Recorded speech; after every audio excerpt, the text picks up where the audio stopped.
विधानसभा निवडणुकांचे निकाल जाहीर झालेले असून भाजपच्या नेतृत्वातील महायुतीला भरघोस बहुमत मिळालेले आहे। परंतु आज किंवा उद्या शपथविधी होण्याच्या चर्चा मागे पडलेल्या असून सत्ता स्थापनेचा मुहूर्त लांबणीवर जाण्याची शक्यता वर्तवली जाते। मात्र अद्याप महायुतीचा मुख्यमंत्री कोण होणार किंवा मुख्यमंत्री पदाचा फॉर्म्युला नेमका काय असणार आहे हे स्पष्ट झालेलं नाही आणि अशातच मुख्यमंत्री पदाचं एक नवीन सूत्र देखील समोर आलेलं आहे। त्यानुसार तिन्ही प्रमुख नेत्यांना महाराष्ट्राचं प्रमुख पद भूषवण्याची संधी मिळणार असल्याचं बोललं जात आहे।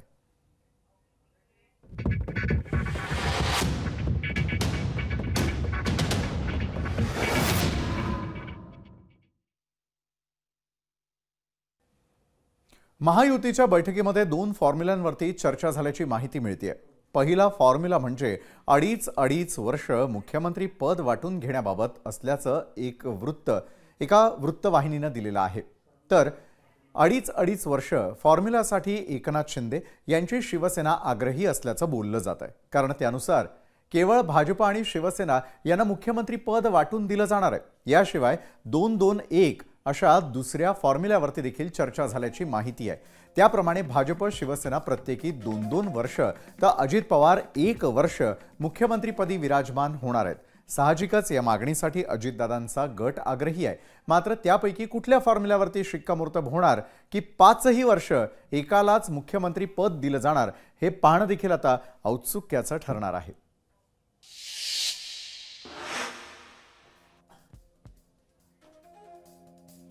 मुख्यमंत्री पदासाठी 2-2-1 अशा प्रकारचा फॉर्म्युला देखील आपल्याला पाहायला मिळणार आहे।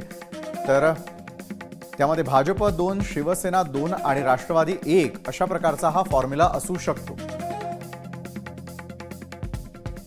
भाजपचे मित्रपक्ष आमदारांसह एकट्याचेच संख्याबळ हे 136 इतका आहे आणि त्यामुळे मुख्यमंत्री पद भाजपकडे जाईल असं मानलं जात आहे। तसं झालं तर भाजप दोन्ही मित्रपक्षांना उपमुख्यमंत्री पद देईल का हा प्रश्न आहे।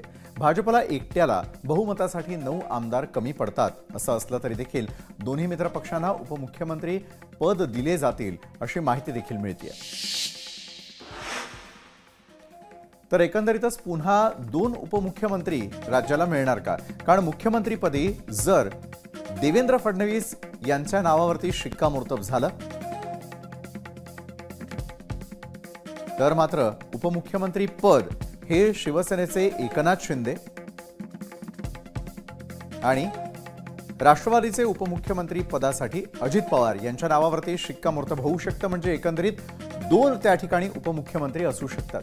तर पुन्हा एकदा 2 उपमुख्यमंत्री मिळतील का? मात्र यावेळेला उपमुख्यमंत्री पद हे कुणाच्या नावावरती आहे हे आपण ग्राफिक्सच्या माध्यमातून जाणून घेतोय। मुख्यमंत्रीपदी असतील देवेंद्र फडणवीस तर उपमुख्यमंत्रीपदी एकनाथ शिंदे आणि उपमुख्यमंत्रीपदी असू शकतात अजित पवार। आणि याच संदर्भामध्ये अधिक चर्चा करण्यासाठी आज आपण आपल्या सोबत आमंत्रित केलेलं आहे लोकमतचे संपादक संजय आवटे आणि द हिंदूच्या ब्युरो चीफ विनया देशपांडे आपल्या सोबत या चर्चा सत्रामध्ये यावेळेला जोडले जातात। दोन्ही मान्यवरांचं मी स्वागत करतो आणि थेट आपण चर्चेकडे वळणार आहोत।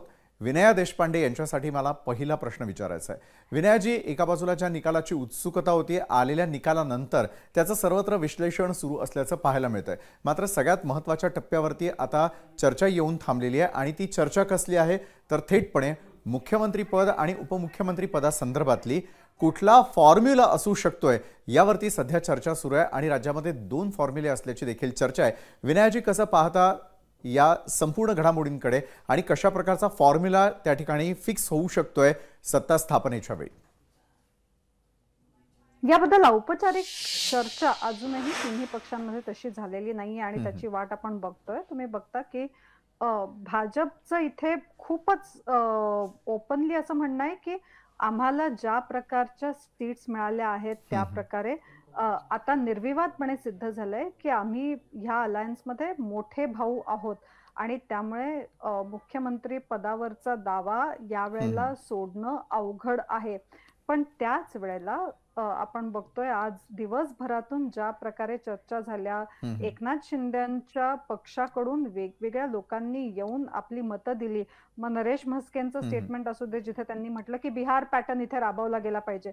मग जर का बिहार पॅटर्न राबवायचा असेल तर मग अजित पवारांनीही का त्याबद्दल काही मागणी करू नये? जेव्हा की आपण कालच बघितलं की अजित पवारांनी आधीच देवेंद्र फडणवीसांना आपला पाठिंबा जाहीर केला आहे. अशा प्रकारची ब्रुटल मेजॉरिटी ज्याला आपण म्हणतो त्या प्रकारची महायुतीकडे असताना शिंदेचा प्रयत्न हा सुरू आहे की भाजपनी इथे त्यांना रेकग्नाइज केलं पाहिजे, इथे ओळखलं पाहिजे की 2.5 वर्ष त्यांच्या नेतृत्वात हे सरकार चाललं, त्याच्यातून सरकारला फायदा झाला. ज्या प्रकारची जातीय समीकरणं महाराष्ट्रात आहेत त्या प्रकारे आता ह्या घडीला मराठा नेतृत्व जर का सर्वमान्य बघायचं असेल तर शिंदे गटाचं असं म्हणणं आहे, शिवसेनेचं असं म्हणणं आहे की ते एकनाथ शिंदेच्या रूपात आहे ज्या चेहऱ्याला राज्यभर ऍक्सेप्टन्स आहे.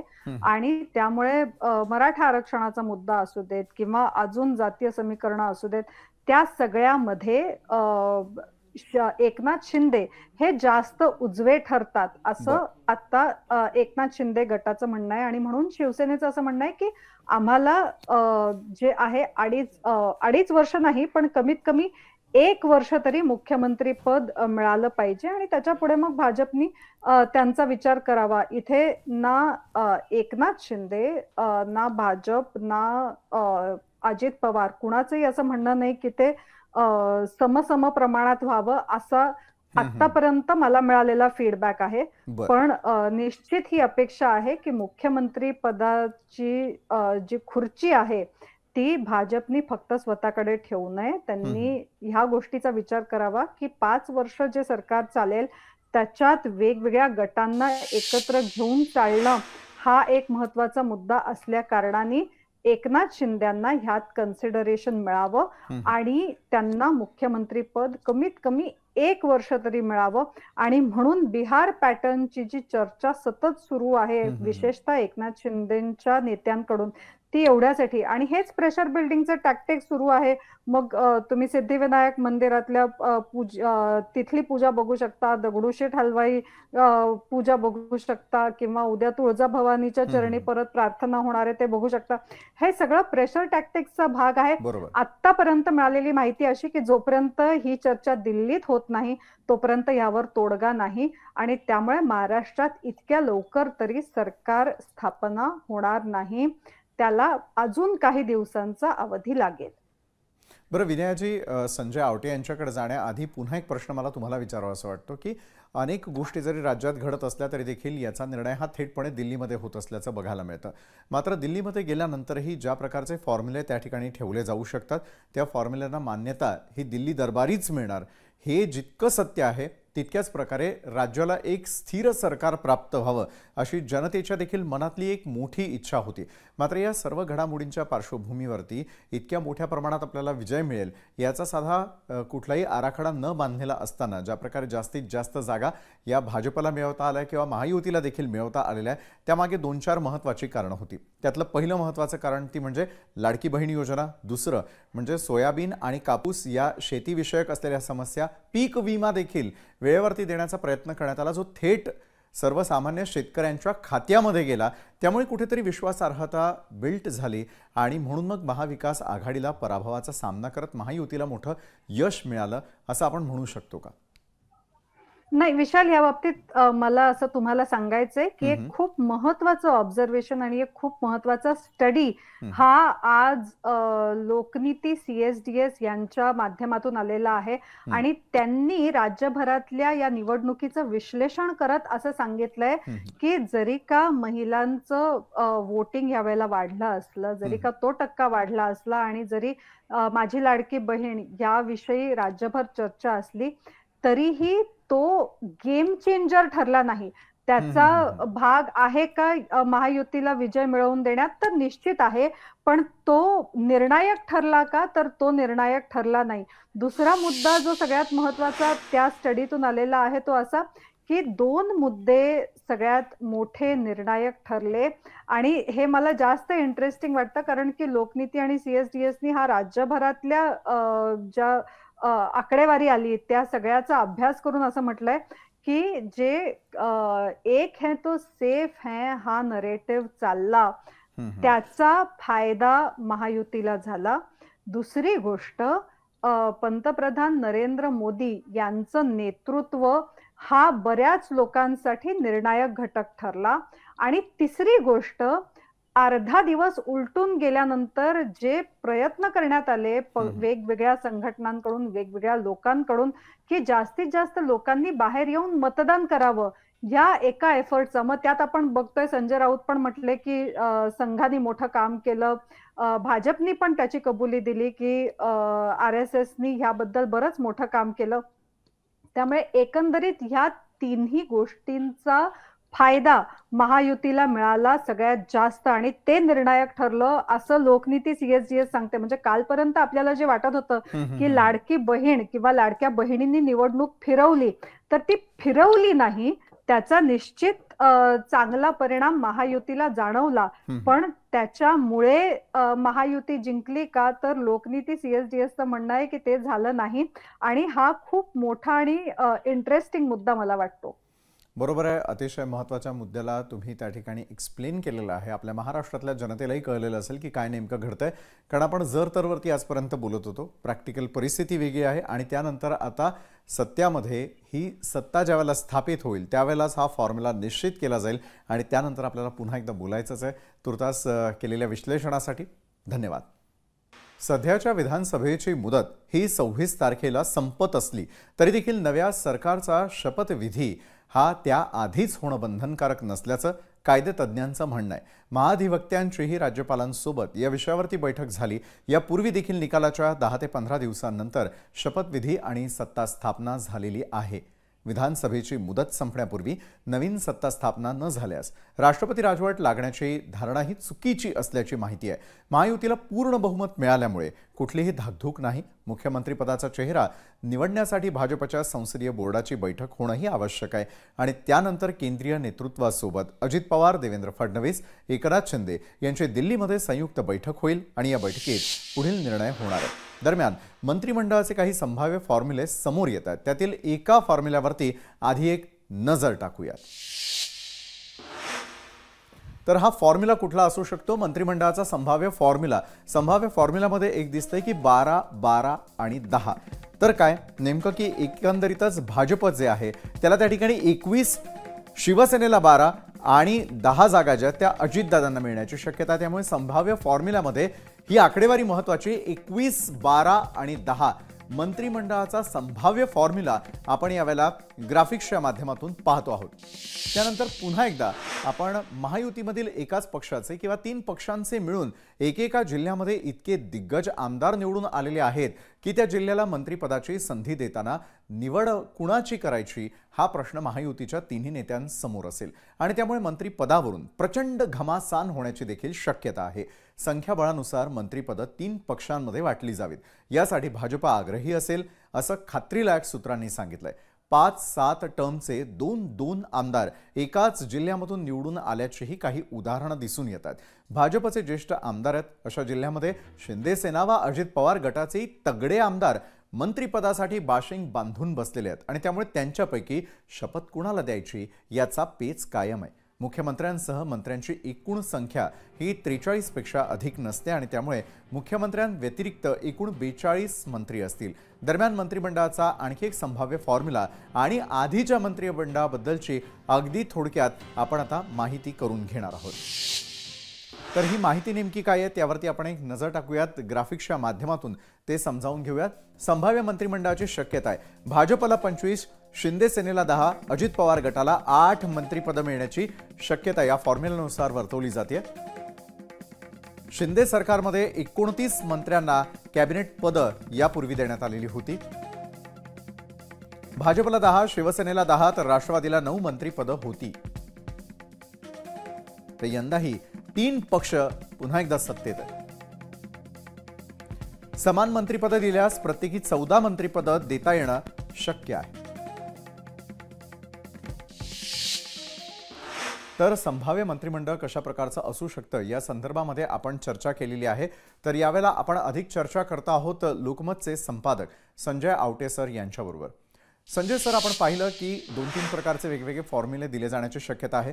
मंत्रिमंडळ म्हणजे एका बाजूला मुख्यमंत्री आणि उपमुख्यमंत्री पद जितकं महत्त्वाचं आहे तितकेच महत्त्वाचे आहेत मंत्रिमंडळ विस्तार करत असताना किंवा मंत्रिमंडळाची नियुक्ती करत असताना त्यामध्ये कुणाला किती जागा दिल्या जातात ते देखील. यापूर्वी आपण पाहिलं की 21, 12 आणि 10चा फॉर्म्युला असू शकतो किंवा मग त्यामध्ये थोडेफार बदल केले जाऊ शकतात. हा पेच कसा सोडवला जाऊ शकतो या तिन्ही पक्षांकडून, कारण पुन्हा एकदा सत्तेमध्ये हे 3 पक्ष आहेत.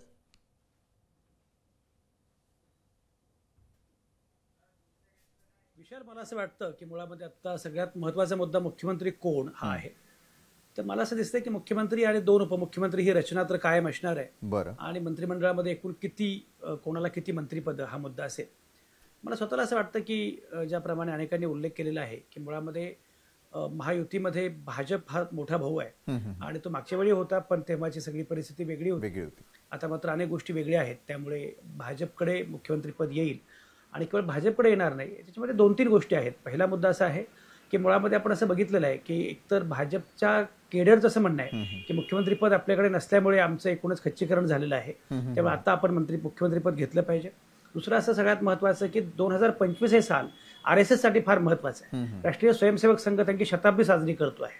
त्यामुळे शताब्दी साजरी करताना मुख्यमंत्री भाजपचा असला पाहिजे आणि प्रामुख्याने संघाचा असला पाहिजे, असा पण मुद्दा पुढे येतोय. आणि त्यामुळे देवेंद्र फडणवीस हे महाराष्ट्राचे मुख्यमंत्री होतील असं मला स्वतःला वाटतं. त्यामुळे ते मुख्यमंत्री होतील हा एक मुद्दा आहे. मग त्याच्यामध्ये 2 उपमुख्यमंत्री असतील तर त्याच्यात अर्थातच शिंदे सेनेकडे एक उपमुख्यमंत्री पद असेल आणि अजित पवारांकडे उपमुख्यमंत्री पद असेल. आता याच्यामध्ये मुद्दा असा आहे की एकनाथ शिंदे हे मुख्यमंत्र्याचे उपमुख्यमंत्री होतील का, तर त्यांना कदाचित असं आश्वासन देणं शक्य आहे की 1 वर्ष किंवा 1.5 वर्ष काय जे असेल तर त्या पद्धतीनं पुढे त्यांना कधीतरी मुख्यमंत्रीपद मिळू शकतं, अशा प्रकारचं आश्वासन शक्य आहे. आणि निवडणुकीच्या तोंडावर एकनाथ शिंदे किंवा अजित पवार यांच्या नेतृत्वाखाली निवडणूक लढवणं हे भाजपला अनेक अर्थाने सोयीचं असू पण शकतं. तर तेव्हा काय होईल माहिती नाहीये, पण अशा प्रकारचं आश्वासन देता येणं शक्य आहे. आता मुद्दा असा आहे की उपमुख्यमंत्रीपद जर हवं असेल, आता उपमुख्यमंत्रीपद एकनाथ शिंदे कदाचित घेणार नाहीत. ही पण एक शक्यता आहे की एकनाथ शिंदेना केंद्रामध्ये चांगलं तगडं मंत्रीपद दिलं जावं आणि श्रीकांत शिंदेना राज्यामध्ये आणावं आणि त्यांना उपमुख्यमंत्री करावं, असं पण एक प्रस्ताव आहे असं मी ऐकलेलं आहे. बाकी अजित पवारांचं उपमुख्यमंत्रीपद तर पक्क आहे. त्यामुळे हे झालं. आणि त्याच्यानंतर खाली जी मंत्रिपद आहे, तुम्ही ज्याप्रमाणे म्हणता आहात की मुळात आत्ता साधारणपणे 30 मंत्रिपद आपण जर म्हटली तर ते काही 10-10 असं होणार नाही. एक नक्कीच आहे की मुख्यमंत्री भाजपचा असेल तर मग भाजपनं जरा मंत्रिपदामध्ये किमान काही यांना द्यावा, अधिक चांगली मंत्रिपदं ही इतरांना द्यावीत, असा मुद्दा निश्चितपणे पुढे येऊ शकतो. आणि त्यामुळे मला असं वाटतं की बेसिकली एकनाथ शिंदेना नगर विकासमध्ये जास्त रस आहे असं दिसतंय. पण नगर विकास मंत्रिपद जे आहे ते एकनाथ शिंदेना मिळेल असं मला वाटतं. एकनाथ शिंदेच्या गटाला अर्थातच मिळेल. आणि अर्थ मंत्रालय जे आहे ते अर्थात अजित पवारांना हवं असतं तर ते त्यांना मिळेल. भाजप गृह मंत्रालय काही सोडेल असं मला वाटत नाही. आता फॉर्म्युल्यामध्ये अगदी संख्या काय असेल हे आत्ता लगेच सांगणं अवघड आहे, पण मुख्यमंत्रीपद भाजपला असेल तर मग साधारणपणे बऱ्यापैकी समसमान वाटप मंत्रिपदाचं होऊ शकतं. 8, 9, 10 वगैरे असं होईल की पण फार त्यामध्ये मोठा फरक असणार नाही. आणि मी मगाशी म्हटल्याप्रमाणे प्रामुख्यानं गृह, अर्थ, नगर विकास हे जे महत्त्वाची मंत्रिपदं आहेत त्यांचं पण याप्रमाणे होईल की गृह अर्थातच भाजपला हवं असतं कायमच, त्यामुळे ते भाजपकडे असेल. नगरविकास मंत्रालय एकनाथ शिंदेना हवं असतं तर ते त्यांना मिळेल. आणि मला असं वाटतं की महसूल जे आहे ते महसूलबद्दल सुद्धा एकनाथ शिंदे आग्रही असू शकतात, पण अर्थ जे आहे ते अर्थ मात्र अजित पवारांना मिळेल. तर या प्रकारे साधारणपणे रचना असेल असं मला वाटतं. बरोबर आहे. ज्या रचनेसंदर्भात आपण सांगण्याचा प्रयत्न केला संजय सर, त्या पुढे जाऊन मला विचारावंसं वाटतं की ज्या वेळेला अशा प्रकारची परिस्थिती येते आणि सत्ता वाटून घेण्याची वेळ येते त्यावेळेला मात्र अनेक अदलाबदल होत असल्याचं दिसतं. मात्र जेव्हापासून या निवडणुकांचे निकाल लागलेले आहे सगळेजण अतिशय शांत आहेत. कुठल्याही प्रकारचा फॉर्म्युला बाहेर चर्चेला जात नाहीये. आपण कशाप्रकारे एक आहोत हे दाखवून देण्याचा सातत्यानं प्रयत्न होतोय. तर दुसरीकडे दिल्लीवारी देखील करायची वेळ आलेली आहे आणि दिल्लीमध्ये हे सगळं काही निर्णय घेतले जाऊ शकतात. म्हणजे काय तर ज्या प्रकारे आपल्याला बहुमत देण्यासाठी मतदारांनी आपली कंबर कसलेली होती तशाच प्रकारे त्यांच्या समोर एक चांगला मेसेज देण्याचा प्रयत्न हा यावेळेला सत्तेमध्ये वाटा असलेले हे तिघेही पक्ष करताना दिसून येत आहेत का, आणि याचा फायदा येत्या काळासाठी होईल का? कारण 5 वर्ष स्थिर सरकार देण्याकडे हा झुकता कल असू शकतो. कारण गेल्या आपण अडीच वर्षाचा जो कालावधी पाहिलेला होता किंवा ज्या प्रकारचं सत्तांतर पाहिलेलं होतं त्यावेळेला असंतोष होता हा सर्वसामान्य मतदारांच्या मनामध्ये. मात्र तो आता कुठेतरी त्याचा उद्रेक होऊ नये याची काळजी या पक्षांकडून घेतली जाते का? विशाल, बघा तुम्ही खूप हा अत्यंत चांगला आणि छान प्रश्न विचारला आणि तो फ्रेम पण खूप चांगला केलाय. पण तुम्हाला मजा सांगतो, मुळामध्ये काय Eknath Shinde means accidental chief minister, ते अपघाताने मुख्यमंत्री झाले. म्हणजे जेव्हा ते शिवसेनेमधून आले आणि इकडे आले तेव्हा त्यांना मुख्यमंत्री पदाचं काही अगदी आश्वासन दिलं असेल किंवा मुख्यमंत्री करा मगच मी येईन असं ते म्हटले असतील असं पण नाही. अपघातानं त्यांना मुख्यमंत्रीपद मिळालं आणि अनेकांना असं वाटलं होतं की ते अपघातानंच मिळालेलं आहे, पण त्यानंतर त्यांनी ते मुख्यमंत्रीपद सांभाळलं पण आणि कॅरी पण केलं. आता माझ्या अशी की त्यांना आत्ता मुख्यमंत्रीपद हवंच आहे अशी अवस्था आहे, कारण आत्ता मुख्यमंत्री पदाशिवाय काही नको असं त्यांना वाटतं. पण तरीही कोणीच काही बोलत नाही. तर तिघही शांत आहेत. याच्यामध्ये काही समंजसपणा हा फार मोठा मुद्दा नाहीये किंवा बाहेर आपल्यातला वाद कळू नये वगैरे असा पण मुद्दा नाहीये. मुद्दा असा आहे की निकाल असा लागलेला आहे की एकनाथ शिंदे आणि अजित पवार यांची बार्गेनिंग पॉवर पूर्णपणे संपलेली आहे. काय होतं की साधारणपणे अंदाज असा होता दोघांचा, एकनाथ शिंदे आणि अजित पवारांचा, की त्या दोघांना सोबत घेतल्याशिवाय सरकार स्थापन होणारच नाही. कारण साधी गोष्ट अशी होती की भाजपने 150 जागा लढवल्या होत्या, त्यामुळे सिंगल लार्जेस्ट पार्टी भाजप असणार याच्यामध्ये काही शंकाच नव्हती. पण तरी सुद्धा एकूण विचार केला तर साधारणपणे भाजपला 90 असतील, बाकीच्या या तिघांना 30, दोघांना 30 वगैरे असतील. त्यामुळे यांना सोबत घेतल्याशिवाय आपल्याला सरकार स्थापन करता येणार नाही अशी खात्री यांना होती. किंवा अजित पवारांसह अनेक एकनाथ शिंदेना सुद्धा असं वाटत होतं की समजा असं काही झालं की आपल्याला मुख्यमंत्रीपद मिळत नाही, आपल्याला हवं ते मिळत नाही, तर आपण महाविकास आघाडी सोबत चाललो असं पण आपल्याला म्हणता येणं शक्य आहे. अशा प्रकारची एक बार्गेनिंग पॉवर त्यांच्याकडे होती आणि त्यांना अशी अपेक्षा होती की अशा प्रकारे होईल. निकाल असा लागलेला आहे की आता म्हणजे मुळात महाविकास आघाडी अधिक एकनाथ शिंदे अधिक अजित पवार हे एकत्र आले तरी सरकार स्थापन करू शकत नाहीत. आणि मुळामध्ये भाजपला अगदी 10-12 जागा कमी पडलेल्या आहेत. त्यामुळे त्याचा संबंध अजित पवारांनी काय केलं किंवा एकनाथ शिंदेनी काय करावं याच्याशी अजिबातच नाहीये. त्यामुळे मला असं वाटतं की ते जे काही आता दिसतंय ते सामंजस्यापेक्षा सुद्धा अपरिहार्यता आहे की आता याच्यापेक्षा काही वेगळं करता येणं शक्य नाही. हा दुसरा मुद्दा आहे. तिसरं मला असं वाटतं की मुळामध्ये जेव्हा अशा प्रकारची परिस्थिती येते, म्हणजे आता एक महत्वाची गोष्ट अशी आहे, मी मगाशी म्हटल्याप्रमाणे आता तशा अर्थानं तिघांनाही आनंद झालेला आहे. पहिला आनंद मी मगाशी म्हटलं अजित पवारांना मुळामध्ये आपण सत्तेमध्ये येणं हेच खूप महत्वाचं होतं. कारण लोकसभा निवडणुकीमध्ये त्यांची ज्या प्रकारची वाताहत झाली, बारामतीमध्ये त्यांचा ज्या प्रकारे पराभव झाला आणि एकूणच अजित पवार हे आत्ता संपले अशा प्रकारचं एकूण वातावरण तयार होत होतं. तर आत्ता अजित पवारांना ॲट एनी कॉस्ट बारामती जिंकणं आणि सत्तेमध्ये येणं हे आवश्यक होतं. तर आता त्यांना ते हवं ते मिळालंय, त्यामुळे ही इज हॅपी. हा पहिला भाग आहे. दुसरा असा आहे की भाजपला जे करायचं होतं की अगदी सिंगल लार्जेस्ट नाही, केवळ विक्रमी तुम्ही कल्पना करा विशाल, म्हणजे 2014 मध्ये जेव्हा प्रचंड मोदी लाट होती तर मोदी लाटेमध्ये 288 जागा लढवल्यानंतर त्यांना 122 जागा मिळाल्या होत्या. बरोबर. आणि आता त्यांना 150 जागा लढवून एवढ्या जागा मिळत आहेत. त्यामुळे आता त्यांना जे मिळाले त्यामुळे they are more than happy. आपला मुख्यमंत्री होणार याची त्यांना खात्री आहे. एकनाथ शिंदेंना आता फक्त मुख्यमंत्री पदाच्या अनुषंगाने काही गोष्टी आहेत, त्यामुळे ते थोडेसे नाराज असू शकतात. पण तरी सुद्धा त्यांना हे माहिती आहे की सत्ता आलेली आहे आणि काहीतरी या सगळ्या याच्यामध्ये आपण मार्ग काढू शकतो. मला असं वाटतं की याच्यामध्ये काही फार ताणलं जाईल प्रकरण असं मला वाटत नाही. तिघही एकत्रितपणे व्यवस्थितपणे निर्णय घेतील. कारण मी म्हटल्याप्रमाणे आता भांडण करावं, मतभेद असावेत, काही पेच निर्माण व्हावा किंवा बार्गेनिंग करावं अशा प्रकारचं चित्रच नाहीये. चित्र एवढं स्पष्ट आहे की याच्यामध्ये काही फार गोंधळ होणार नाही. फार लवकर हा पेच सुटेल अशी मला खात्री आहे. बरोबर आहे. खरं तर यापूर्वीच ठरल्या तारखेला आतापर्यंत अजूनही मुख्यमंत्रीपद, उपमुख्यमंत्रीपद आणि त्यांचा शपथविधी याची वेळ आलेली नसली तरी ती पुढे ढकलण्यात आलेली आहे. पुढे ढकलण्यामागचं नेमकं काय कारण असू शकतं याविषयी देखील आपण चर्चा करणार आहोत. यानंतर आपल्यासोबत जोडल्या जाणार आहेत या चर्चासत्रामध्ये सकाळच्या संपादक शीतल पवारजी देखील, त्यांच्यासोबत देखील आपण ही चर्चा करणार आहोत. तुर्तास न्यूज प्लॅनेटमध्ये आत्ता वेळ झालेली आहे एका छोट्याशा ब्रेकची. कुठेही जाऊ नका, पाहत रहा लोकशाही मराठी.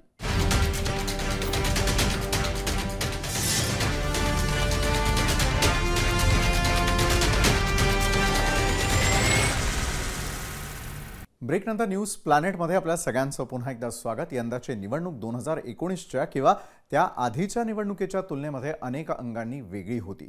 निकालाबाबत राज्यातील जाणकार, राजकीय विश्लेषक, पत्रकारांनी ही निवडणूक अटीतटीची असेल असे अंदाज वर्तवले होते. त्रिशंकू परिस्थिती निर्माण होण्याची शक्यता देखील वर्तवली जात होती. मात्र समोर आलेले आकडे आश्चर्यात टाकणारे आहेत. याचं कारण म्हणजे राज्यातील 2 मोठे पक्ष फुटल्यानंतरची ही अगदी पहिलीच निवडणूक होती. यात शिवसेना विरुद्ध शिवसेना तसंच राष्ट्रवादी विरुद्ध राष्ट्रवादी एकमेकांपुढे उभे ठाकलेले होते. आणि या निवडणुकीमध्ये उद्धव ठाकरे, एकनाथ शिंदे आणि त्याचबरोबर देवेंद्र फडणवीस, शरद पवार, अजित पवार यांचं राजकीय भविष्य देखील दावणीला होतं. महाराष्ट्राच्या निवडणुकीमध्ये जे काही घडलं त्यावरून महायुतीच्या विजयाची 5 कारणं नेमकी काय होती हे आपण आता जाणून घेणार आहोत. तर महायुतीच्या विजयाची कारणं आपण सुरुवातीला पाहूयात. लाडकी बहीण योजना, हिंदुत्वाचा मुद्दा, अशा प्रकारे अनेक कारणं जी आहेत ती आपल्याला पाहायला मिळू शकतात. त्यामुळे काय आहे की लाडकी बहीण योजना या निवडणुकीत महायुतीच्या विजयामध्ये महत्त्वाची भूमिका निभावली ती लाडकी बहीण योजनेनं. लाडकी बहीण योजनेच्या माध्यमातून महायुती सरकारनं महिलांच्या खात्यामध्ये 1500 रुपये देण्याची हमी दिलेली होती. निवडणुकीपूर्वी अनेक महिलांच्या खात्यामध्ये 7,500 रुपये जमा झाले होते आणि त्यातून महिलांची भूमिका आपल्याकडे वळवण्यात महायुतीला यश आलेलं आहे. त्यानंतर मुद्दा होता हिंदुत्वाचा मुद्दा. या निवडणुकीमध्ये गाजलेला आणखी एक मुद्दा म्हणजे हिंदुत्वाचा. महायुतीनं हिंदुत्वाचा मुद्दा जोर धरून चालवला. बटेंगे तो कटेंगे, एक है तो सेफ हैचे नारे या प्रचार सभेमधून गाजले. मतदारसंघांवरती याचा परिणाम दिसून आला. महायुतीमधील अजित पवार यांचा विरोध असूनही भाजपनं प्रखर हिंदुत्वाचा मुद्दा पुढे रेटला. एकनाथ शिंदेंनी हिंदू मराठा हा नॅरेटिव्ह मराठवाड्यामध्ये पुढे नेण्याचा प्रयत्न केला आणि या सर्वांचा परिणाम झाल्याचं निवडणुकीच्या निकालावरून दिसतच आहे. त्यानंतर आता पुढचा आणखी एक महत्त्वाचा मुद्दा तो म्हणजे ओबीसींचं एकत्रीकरण. लोकसभेच्या वेळी जरांगे फॅक्टर जसा चालला होता तसाच विधानसभेत मात्र चालला नाही. हरियाणाप्रमाणेच महाराष्ट्रामध्ये ओबीसींना एकवटणं भारतीय जनता पक्षाला शक्य झालं. महाराष्ट्रामध्ये गेल्या काही निवडणुकांपासून ओबीसी मतदार हा भाजप सोबत राहिलेला आहे आणि तोच यंदाही महायुती सोबत असल्याचं दिसून आलं. त्यानंतर पुढचा मुद्दा होता मत हस्तांतरणासंदर्भातला. तर गेल्या निवडणुकीच्या तुलनेमध्ये यंदाच्या निवडणुकीमध्ये 5 ते 6% मतदानात वाढ पाहायला मिळाली. वाढलेल्या मतदानामुळे महायुती आणि महाविकास आघाडीच्या कार्यकर्त्यांची धडधड वाढलेली होती. 2019ला राज्यातील विधानसभा निवडणुकीमध्ये 61.40% मतदान झालं होतं. मात्र 2024च्या निवडणुकीमध्ये 66.5% मतदान झाल्याची माहिती निवडणूक आयोगानं दिलेली आहे. हा होता हस्तांतरणाचा मुद्दा. त्यानंतर पुढचा मुद्दा होता नियोजन आणि सूक्ष्म व्यवस्थापन. तर काय, लोकसभेच्या पराभवातून सावरत भाजपनं विधानसभेच्या पार्श्वभूमीवर सूक्ष्म व्यवस्थापन केलं आणि त्याचाच फायदा हा विधानसभेच्या निकालावरून दिसून आल्याचं देखील आपण पाहिलेलं होतं. आणि याच संदर्भामध्ये अधिक चर्चा करण्यासाठी यावेळेला पुन्हा एकदा आपण आपले जे आजचे पाहुणे मंडळी आहेत त्यांच्याकडे आपण जाणार आहोत. शीतल पवार यांना मला पुढचा मुद्दा विचारायचा आहे. शीतलजी, कुठलीही निवडणूक म्हटली तर त्यामध्ये ज्या प्रकारची आश्वासनं दिली जातात किंवा प्रचाराचे जे मुद्दे असतात ते अतिशय महत्त्वपूर्ण ठरत असतात. त्यातीलच आपण 5 महायुतीसाठी असलेली महत्त्वाची कारणं जाणून घेण्याचा प्रयत्न केला. या 5ही मुद्द्यांचा किती परिणाम निवडणुकीच्या निकालावरती तुम्ही पाहिला? तुम्ही ज्या पद्धतीने 5 मुद्दे मांडले, मला वाटतं की त्याच्याही पलीकडे निवडणूक व्यवस्थापन हा पण मुद्दा तुम्ही एक ऍड करा महायुतीच्या यशामध्ये. कारण म्हणजे तुम्ही हे 5 मुद्द्यांमध्ये मांडलं तर ते महत्वाचं काय, कारण या प्रत्येक मुद्द्याचा एका समाज घटकावर परिणाम झालेला आहे. आणि निवडणुकीच्या व्यवस्थापनामध्ये हे खूप महत्वाचं असतं की तुमच्या म्हणजे एका मतदारसंघापुरतं बोललं तर त्या मतदारसंघाची सामाजिक आर्थिक रचना काय आहे, तिथे कुठले कुठले समाज घटक राहतात, त्यांचे मुद्दे काय आहेत, त्यांचं एकमेकांमधलं कम्युनिकेशन नाही म्हणता येणार एक्झॅक्टली, पण ते एकमेकांशी कसं इंटरॅक्ट करतात, त्यामध्ये काय म्हणजे काय तेढ आहे का किंवा कुठे खूप सौहार्द आहे का.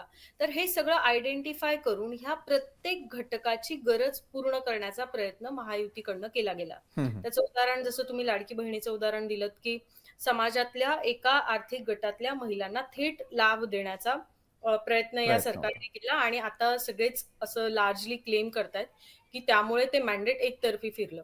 पण फक्त तेवढं कारण नाहीये, तिथे भरपूर सारे कारण आहेत. म्हणजे ही गोष्ट केल्यानंतर त्याचा केलेला प्रचार, ती गोष्ट आपल्याला आज मिळते ती उद्या आपल्याला मिळू नये यामुळे तयार करण्यात आलेली भीती, जाहिरातींचा भडीमार, अशा भरपूर साऱ्या फॅक्टरमुळे लाडकी बहीण हे एक नरेटिव्ह तयार होत गेलं. त्यानंतर समाज घटकांबरोबरचा संवाद. तर मला वाटतं की महायुतीने ज्या ताकदीने हा संवाद घडवून आणला आणि त्यांची फक्त राज्यातलीच नव्हे तर संपूर्ण देशातली यंत्रणा ह्या सगळ्यामध्ये सक्रिय केलेली होती आणि प्रत्येक समूह घटक हा प्रत्येक मतदारसंघातला आपल्या उमेदवाराच्या बाजूने जोडून घेण्यासाठी त्यांनी जो प्रयत्न केला, त्यामुळे हे एक सामूहिक यश त्यांना मिळालेलं आहे असं आता चित्र आहे. बरोबर आहे, सामूहिक यश आहे असं तुम्ही म्हणताय. दुसरा महत्त्वाचा फॅक्टर जो होता तो म्हणजे एका बाजूला जे 2 महत्त्वाचे नारे देण्यात आले की जे महाराष्ट्रात चालणार नाही असंच त्यांच्या मित्रपक्षांचं देखील म्हणणं होतं. मात्र बटेंगे तो कटेंगे आणि दुसरीकडे एक है तो सेफ याचा मुद्दा असेल किंवा मग दुसरीकडे मराठा विरुद्ध ओबीसी जी आंदोलनं आपल्याला पाहायला मिळाली, ज्यावरून अनेक नेत्यांमध्येच मतमतांतर असल्याचं देखील पाहायला मिळालं, हे फॅक्टर किती महत्त्वाचे ठरले शीतलजी? तुम्ही 3 गोष्टींचा उल्लेख केला. एक एक वन बाय वन जाऊयात. पहिले तर कटेंगे तो बटेंगे याचा प्रचार हा प्रामुख्याने योगी आदित्यनाथ यांनी केला आणि त्यांच्यातल्या म्हणजे एक्स्ट्रीम राईट विचारांच्या लोकांनी येऊन तो प्रचार केला प्रत्येक मतदारसंघामध्ये. त्याच्याबरोबर दुसरा प्रचार जो झाला, एक हे तो सेफ आहे, की ज्याच्यामध्ये तुमची म्हणजे जातीच्या याच्यावर विभागले जाऊ नका आणि धर्माच्या याच्यावर एक या, एक व्हा, असा प्रचार केला गेला. सो कटेंगे तो बटेंगे हे ऐकलं तर त्याच्यात निगेटिव्ह कोनोटेशन आहे, पण एक हे तो सेफ आहे हे ऐकलं तर त्याच्यात एक सकारात्मक भाव आहे. प्लस कटेंगे तो बटेंगे हा मुद्दा जेव्हा मांडला गेला त्यावेळेस महायुतीतल्या अजित पवारांच्या पक्षाने त्याला विरोध दर्शवला आणि एक हे तो सेफ आहे हा आम्हाला चालेल अशी त्यांनी भूमिका घेतली. हे काही सगळं नरेटिव्ह घडवून आणलेलं होतं. याचा त्यांना फायदा काय झाला की लोकसभेला मतांची टक्केवारी मिळवून पण जागांमध्ये ते परावर्तित करण्यामध्ये काही मतं कमी पडली होती. त्यामुळे त्यांना मांडणारा जो विचार वर्गातला किंवा त्यांचा जो हक्काचा मतदार आहे तो पूर्ण ताकदीने बाहेर येऊन मतदान करेल, आपल्या विचारासाठी मतदान करेल, यासाठीची रचना त्यांनी उभी केली. आणि त्यासाठी मला वाटतं की ह्या 2 स्लोगन खूप महत्वाच्या होत्या की कटेंगे तो बटेंगे आणि एक हे तो सेफ आहे. एक हे तो सेफ आहे या नाऱ्याला आपण आता मराठा आणि ओबीसी या रचनेबरोबर पण जोडूयात. आणि मला वाटतं की धार्मिक असुरक्षिततेतनं आणि जातीय असुरक्षिततेतनं आलेल्या भावनेला कुठेतरी फुंकर घालण्याचा प्रयत्न एक हे तो सेफ या नाऱ्यातनं त्यांनी केला. आणि मराठा आणि ओबीसी हे जे काही वितुष्ट निर्माण झालं लोकसभेला, त्याचा परिणामही आपण अनेक जागांवर बघितला. तर मला वाटतं की आत्ताच्या पद्धतीने एकीकडे जातनिहाय जनगणना व्हावी असा राहुल गांधींचा आणि काँग्रेसचा आग्रह होता. त्याबद्दल ते सातत्याने मांडत होते आणि महाराष्ट्रामध्ये जातीच्या मुद्द्यांवर थोडी स्फोटक परिस्थिती आपण गेले काही महिने अनुभवतो होतो. याचा परिणाम असा झालेला दिसतो विशेषतः मतांमध्ये की मराठेतर जो समाज आहे तो कुठेतरी महायुतीच्या विशेषतः भाजपच्या बाजूने एकवटला. आणि हा काही फक्त तुम्ही काही ठिकाणी तुम्ही मराठा उमेदवार दिले किंवा दिले नाही किंवा तुम्ही आरक्षण दिलं नाही दिलं अशा भावनेतनं नाही, तर रिप्रेझेंटेशनचा एक मुद्दा असतो आणि प्रतिनिधित्व आपल्याला कोण देते कोण नाही ही एक समाज भावना तयार करायची असते. आणि समाजाच्या मध्ये जेव्हा एक केऑस क्रिएट होतो अशा आंदोलनांच्या निमित्ताने किंवा प्रश्नांच्या निमित्ताने, तेव्हा त्या केऑसला उत्तर कोण देतं, त्या गोंधळाला उत्तर कोण देतं हे खूप महत्वाचं असतं. आणि त्यामुळे ह्या गोंधळाच्या परिस्थितीमध्ये भाजपने छोट्या छोट्या ओबीसी समूह गटांना टार्गेट करून त्यांच्याशी संवाद साधण्यावर भर केला. आणि जर तुम्ही महाराष्ट्रावर बघितलं असेल तर वेगवेगळ्या पातळ्यांवर वेगवेगळे नेते हे काम करत होते, विशेषतः ओबीसी समाजातले. म्हणजे काही ठिकाणी स्थानिक ओबीसी नेते हे काम करत होते, काही नेत्यांना राज्यभर प्रवास म्हणजे रचना करून देण्यात आलेली होती, काही विभागवार प्रवास आणि संवाद चालू होते. मला वाटतं की त्याचा कुठेतरी एकत्रित परिणाम होऊन आपल्याला हे आकडे अगदी एका बाजूला झुकलेले दिसतात. बरोबर आहे. आकड्यांचा खरोखर तर हा खेळ आहे आणि त्याबरोबर देण्यात आलेली आश्वासनं आणि त्या आश्वासनांचा थेट मतदानावरती झालेला परिणाम हे समजावून घेण्याचा आपण प्रयत्न केला. महायुतीच्या विजयाची कारणं तर आपण पाहिली, मात्र महाविकास आघाडीचा सुपडा साफ होण्यामागची कारणं देखील माहीत करून घेणं तितकंच महत्त्वाचं आहे. तर कुठली होती ती कारणं महाविकास आघाडी संदर्भातली, ती आपण आता ग्राफिक्सच्या माध्यमातून जाणून घेण्याचा प्रयत्न करूयात. तर पक्षांतर्गत कुरघोड्या हा अतिशय महत्त्वाचा मुद्दा. महाविकास आघाडीमधील नेत्यांच्या भूमिकांमध्ये मतभेद असल्याचं वारंवार दिसून आलं. प्रचार सभेत कोणतेही महाविकास आघाडीचे नेते एकत्र दिसले नाहीत. हा एक मुख्य फटका महाविकास आघाडीला बसल्याचं दिसलं. त्यानंतर पुढचा मुद्दा होता जागा वाटपातील चुका आणि त्याचबरोबर मुख्यमंत्री पदाचा वाद. हा देखील अतिशय चुरशीचा आणि महत्त्वाचा मुद्दा, कारण महाविकास आघाडीमध्ये जागा वाटपावरून संघर्ष सुरू होता. काँग्रेसचे प्रदेशाध्यक्ष नाना पटोले आणि शिवसेना खासदार संजय राऊत यांच्यामधील जागा वाटपावरील वाद तर सर्वांनीच पाहिला. दरम्यान प्रचार सभा तसंच विविध कार्यक्रमांमधूनही महाविकास आघाडीचे नेते पक्षाचा एकसंधपणा जनतेपुढे मांडण्यात अपयशी ठरल्याचं बोललं जातं. त्यानंतरचा तिसरा महत्त्वाचा मुद्दा काँग्रेस आणि त्यामध्ये झालेली बंडखोरी. म्हणजेच काय तर बंडखोरी संदर्भातलाही वाद का महत्त्वाचा, तर विधानसभेत काँग्रेसमध्ये बंडखोरी मोठ्या प्रमाणात दिसून आली. सांगली मतदारसंघात काँग्रेसच्या नेत्या जयश्री पाटील यांच्या जागी काँग्रेसनं पृथ्वीराज पाटील यांना मैदानात उतरवलं. परिणामी जयश्री पाटील यांनी बंडखोरी केली. तर सोलापूर दक्षिण विधानसभा मतदारसंघातून काँग्रेसच्या नेत्या खासदार प्रणिती शिंदे यांनी महाविकास आघाडीतून शिवसेना ठाकरे गटाचे उमेदवार अमर पाटील यांच्याऐवजी अपक्ष उमेदवाराला पाठिंबा जाहीर केला. यासारख्या विविध मुद्द्यांमधून काँग्रेसमधील अंतर्गत वाद चव्हाट्यावरती आल्याचं दिसून आलं. याचाही नकारात्मक प्रभाव या निकालामधून स्पष्टपणे दिसून आलेला होता. आणि याच संदर्भामध्ये अधिक चर्चा करण्यासाठी दोन्ही मान्यवर तर आपल्यासोबत जोडले गेलेले आहेत. यावेळेला आवटे सरांकडे मी जाईल. आवटे सर, आपण जातीय समीकरणं पाहिली, आकडेवारी देखील समजावून घेण्याचा प्रयत्न केला, मात्र महाविकास आघाडीच्या पराभवाची किंवा त्यांना आलेल्या अपयशाची एकूण 5 कारणं जाणून घेण्याचा आपण अगदी थोडक्यात प्रयत्न केला. ज्यावेळेला तुमच्यातच समन्वय नाही असं दिसतं त्यावेळेला जनतेपर्यंत जाणं सोपं नसतं आणि त्याचाच परिणाम महाविकास आघाडीच्या अपयशाला कारणीभूत ठरला का?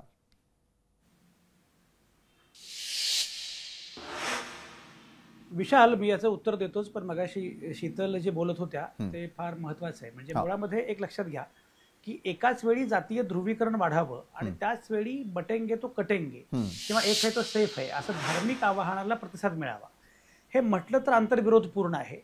पण ते साधारणपणे आपण जर बघितलं तर तर्कसंगत आहे आणि अशा प्रकारच्या गोष्टी घडलेल्या आहेत. म्हणजे भारताच्या राजकारणामध्ये मंडलचं राजकारण आणि कमंडलूचं राजकारण हे एकाच वेळी आलं असं आपल्या लक्षात येईल.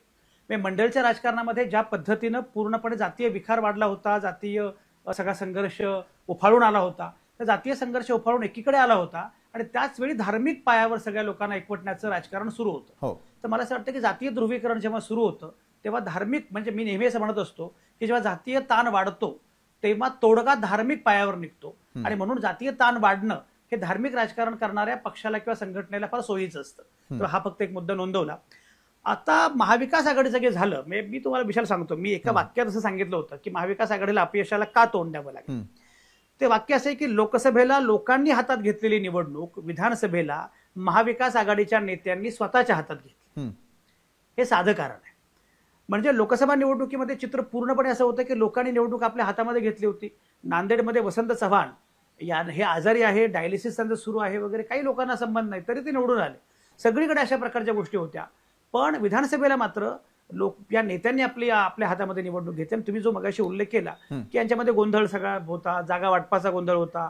बरं, संजय राऊतांना उद्धव ठाकरे थांबवत नव्हते, नाना पटोलेंना राहुल गांधी रोखत नव्हते, हे सगळं जे चाललेलं होतं, त्यामुळे हा गोंधळ आहे. आणि त्यामुळे मुळामध्ये सगळ्यात पहिला मुद्दा जो आहे तो लोकसभा निवडणुकीमध्ये ब्लॅक अँड व्हाईट अशी लढत होती, नायक विरुद्ध खलनायक अशी काहीतरी लढत होती. विधानसभा निवडणुकीपर्यंत मात्र सगळेच वाईट आहेत, सगळेच चोर आहेत, अशा प्रकारची भूमिका तयार झाली. हा पहिला त्यातला सगळ्यात महत्वाचा मुद्दा मला वाटतं. दुसरा मुद्दा जो आहे तो म्हणजे एक बघा, म्हणजे कसं असतं की मगाशी शीतलने उल्लेख केला निवडणुकीच्या व्यवस्थापनाचा, तो मुद्दा खराच आहे की मुळात इलेक्शन मॅनेजमेंट, प्रत्येक टप्प्यावरचं इलेक्शन मॅनेजमेंट, म्हणजे अगदी तुम्ही जर बघितलं तर मुळामध्ये लोकसभा निवडणुकीपासून हे लोक खूप शिकले, त्यामुळे त्या प्रत्येक टप्प्यावर त्यांनी व्यवस्थापन तर केलंच, पण मतदानाच्या दिवशी सुद्धा, ज्याचा मगाशी मला वाटतं विनयानं उल्लेख केला होता की मतदानाच्या दिवशी सुद्धा शेवटच्या 2 तासांमध्ये ज्या प्रकारचं धपाधप वोटिंग झालं त्याचा फार मोठा वाटा. तर निवडणुकीचं व्यवस्थापन ही फार मोठी गोष्ट आहे. त्या व्यवस्थापनामध्ये अपयश आहेच.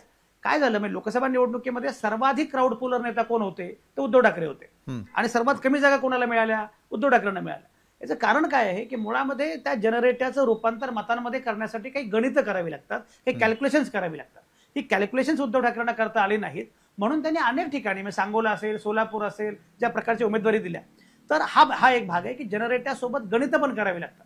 आणि शरद पवारांनी या विधानसभा निवडणुकीमध्ये फक्त गणितच केली, जनरेटर लक्षात घेतला नाही. म्हणजे मी कोणाला तरी असं म्हटलं की मुळामध्ये शरद पवारांना मुळात सहानुभूती यासाठी होती, शरद पवारांबद्दल, उद्धव ठाकरेंबद्दल सहानुभूती कशामुळे होती की तुम्हाला लोक सोडून गेले, जे गेले ते गद्दार आणि तुमच्या सोबत जे आहेत ते खुद्दार. पण माझा मुद्दा असा आहे की समजा इंदापूरमध्ये दत्ता भरणे हे गद्दार असं मानलं त्यांना, तर हर्षवर्धन पाटलांना खुद्दार कशामुळे मानायचं? कारण सगळीकडे तुम्ही तेच लोक घेतले जे कुठे समर्जित घाडगे असतील, आणखी कुणी असतील. तर माझा मुद्दा असा आहे की या प्रकारे ज्या काही चुका आहेत, विदर्भ खरं म्हणजे पूर्णपणे काँग्रेसच्या बाजूला होता, पण विदर्भामध्ये सुद्धा उमेदवारांची निवड एवढी चुकीच्या पद्धतीने केली, त्यामुळे विदर्भामध्ये ही चूक झाली. या चुका पश्चिम महाराष्ट्रामध्ये झाल्या. मराठवाड्यामध्ये उलट पक्ष बघा, मराठवाड्यामध्ये भाजपला फार फटका बसेल असं वाटलं होतं, किंचित बसला पण त्यांचं एकूण सगळं बघता, पण जो बसेल असं वाटलं होतं तो बसला नाही. हा दुसरा भाग आहे. तिसरं जे आहे ना ते म्हणजे जसं मगाशी उल्लेख झाला की काँग्रेसची याच्यातली भूमिका जी आहे ना, म्हणजे राहुल गांधीने एकत्र याच्यावर फार नीट काम करावं लागेल की तुमचे पक्ष आहे, तुम्ही काही एनजीओ चालवत नाही आहात, इकडे जेवण करता तिकडे जेवण करता, हे सगळं ठीक आहे, पण मोहब्बत की दुकान वगैरे मान्य आहे, पण तुम्हाला त्या सगळ्या याच्यामध्ये व्यूहरचनेमध्ये सहभागी व्हावं लागेल, तुम्हाला जागा वाटपावर काम करावं लागेल, तुम्हाला बाकीच्या गोष्टी कराव्या लागतील. हे करायला पाहिजे, ते केलं नाही. हा तिसरा मुद्दा आहे. चौथा मुद्दा जो आहे ना, म्हणजे लोकसभा निवडणुकीमध्ये घडलं त्याच्या अगदी उलट विचार विधानसभा निवडणुकीत घडलं. लोकसभा निवडणुकीमध्ये नॅरेटिव्ह सेट करत होती महाविकास आघाडी आणि बचाव करत होते महायुती. यावेळी मात्र नॅरेटिव्ह सेट केलं महायुतीनं आणि बचावात्मक पवित्र्यामध्ये गेली महाविकास आघाडी. महाविकास आघाडी. म्हणजे लाडक्या बहिणीचा मुद्दा सुद्धा जो होता, तो लाडक्या बहिणीचा मुद्दा ज्या प्रकारे मांडला गेला त्याला उत्तर देणं, म्हणजे मुळामध्ये एकतर तुम्ही 3,000 रुपये देतो असं पण म्हणताय, पण ते 3,000 रुपये लोकांपर्यंत पोहोचले पण नाहीत. पोहोचले म्हणजे तुमचं आश्वासन, ते पोहोचलं पण नाही. त्यामुळे तुमचे विरोध आहे या सगळ्या गोष्टींना, असं काहीतरी लोकांना वाटायला लागलं. तेव्हा हा तिसरा मुद्दा जो आहे. चौथा जो मुद्दा आहे तो जाती की समीकरण. झालं काय मुळामध्ये की जरांगे फॅक्टर ऐन लोकसभा निवडणुकीमध्ये जेवढा बहरात होता, तो विधानसभा निवडणुकीमध्ये मात्र त्यांची भूमिका कळालीच नाही. बरं, ते बौद्ध मुस्लिम वगैरे असं सोबत काही करायला लागले, त्यामुळे लोकांना जरांगेचा अंदाज आला नाही, जरांगे काय करतात ते कळालं नाही. त्यामुळे जे मराठा वातावरण, जे काही आंदोलन तापलं होतं ते तापलं, पण त्याचा फायदा झाला नाही महाविकास आघाडीला. पण मराठा आंदोलन तापल्यामुळे ओबीसीनी जे भूमिका घेतली त्याचा फटका मात्र बसला आणि तो फायदा जो आहे तो यांना झाला. तर मला असं वाटतं की जातीच्या अनुषंगाने जो मुद्दा आहे त्याही संदर्भामध्ये जे ज्या प्रकारे ती सगळी समीकरण लक्षात घ्यायला पाहिजे होती ती समीकरण लक्षात घेतली गेली नाहीत. या सगळ्याचा जो एक परिणाम होता. आणखी पुढचा मुद्दा जो आहे तो मताचं विभाजन करण्यासाठी. एक लक्षात घ्या, म्हणजे ही निवडणूक ऐतिहासिक यासाठी आहे, म्हणजे जागा तर सोडूनच द्या, मतांच्या टक्केवारीमध्ये एवढा भयंकर फरक, 14-16% वगैरे मतांच्या टक्केवारीमध्ये फरक असणं हा फार मोठा फरक आहे. याच्यामध्ये मतांचं विभाजन करण्यासाठी जी सगळी यंत्रणा कामाला लावलेली होती. मी तुम्हाला मजा सांगतो की मुळामध्ये मताचं विभाजन महाविकास आघाडीचं प्रामुख्यानं झालं, महायुतीचं कमी झालं. मी पुण्यात तुम्हाला मजा सांगतो. पुण्यामध्ये उदाहरणार्थ, पुण्यामध्ये सुनील टिंगरेंच्या विरोधामध्ये वडगाव शहरीला जगदीश मुळीक हे उभे राहायला उत्सुक होते. त्यांना एबी फॉर्म पण मिळाला होता, पण त्यांना देवेंद्र फडणवीसांनी फोन करून थांबवलं. कसब्यामध्ये धीरज घाटेंना अगदी देवेंद्र फडणवीस भेटले, त्यांना थांबवलं. याच्या उलट काँग्रेसचे मात्र मनीष आनंद असोत, कमल व्यवहारे असोत, आबा बागुल असोत, यांना काँग्रेसचे नेते विचारत सुद्धा नव्हते. मला हे कळत नाही की एवढं मोठं विभाजन होतंय. मुळामध्ये राज ठाकरे विभाजन करतायत, वंचित बहुजन आघाडी विभाजन करते, तिसरी आघाडी विभाजन करते, हे सोडून द्या. पण तुमच्या लोकांची बंडखोरी, त्यावरही तुम्ही काम करत नाही. बरोबर आहे. बंडखोरी आणि आपल्या पक्षात असलेले सर्व कार्यकर्ते, उमेदवार यांच्याकडे लक्ष देणं हे प्रत्येक पक्षाला अनिवार्य असल्याचं या उदाहरणावरून नक्कीच सांगता येईल. लोकशाही मराठी ऐका, पहा, जागरूक रहा.